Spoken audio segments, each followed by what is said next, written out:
ایک یہ کہتے ہیں کہ اگر کوئی سرکاری افسر ہے، ملازم ہوتے ہیں اس کے ماتحت اور کام نہیں کرتے ہیں تو سرکاری افسر کیا کرے؟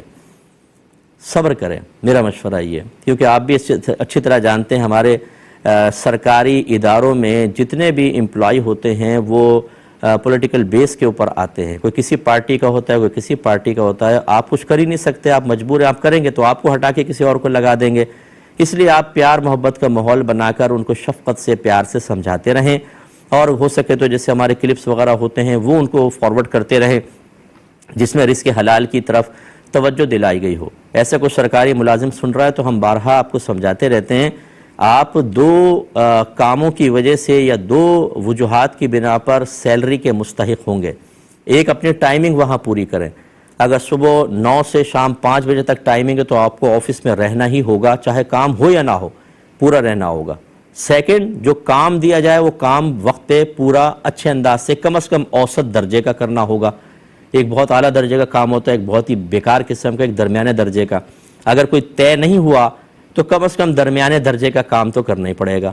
چنانچہ اب اگر آپ وہاں گئے، کام ہے، کام نہیں کیا، چاہے 9 سے 5 وہاں ٹھہرے، تب بھی سیلری کے مستحق نہیں۔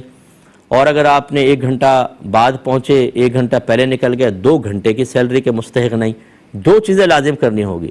جتنے ایسے سرکاری یا پرائیویٹ اداروں کے اندر ملازمین ہیں، خدا را اپنے بچوں کے پیٹ میں حرام نہ ڈالیں۔ اتنی سیلری کے آپ مستحق نہیں ہوں گے جو آپ نے کام چوری کی، یا اسی طرح آپ نے وقت نکال کر دیر سے آئے اور پہلے چلے گئے۔ اس کیلکولیشن کریں، ایک دن کے اگر 1 گھنٹہ ہے تو مہینے کے 30 گھنٹے ہوگا، 30 گھنٹے کی سیلری کو ڈیڈکٹ کروانا آپ پہ واجب ہے۔ یہ اگر آپ لے جا کے اپنے بیوی بچوں کو کھلائیں گے، ان کے پیٹ میں حرام سرایت کرے گا، میدان محشر ہوگا، بیوی بچے ایک طرف ہوں گے، آپ کو یہاں کھڑا کیا جائے گا اور بیوی بچے کلیم کریں گے باقاعدہ کہ اللہ تعالیٰ اس نے ہمیں حرام کھلایا، آج ہمیں اس کا وبال کا بدلہ دلوا۔ یہ حدیثوں میں موجود ہے۔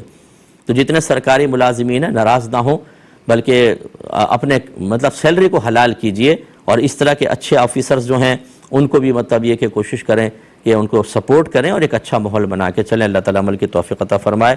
جو کویسچن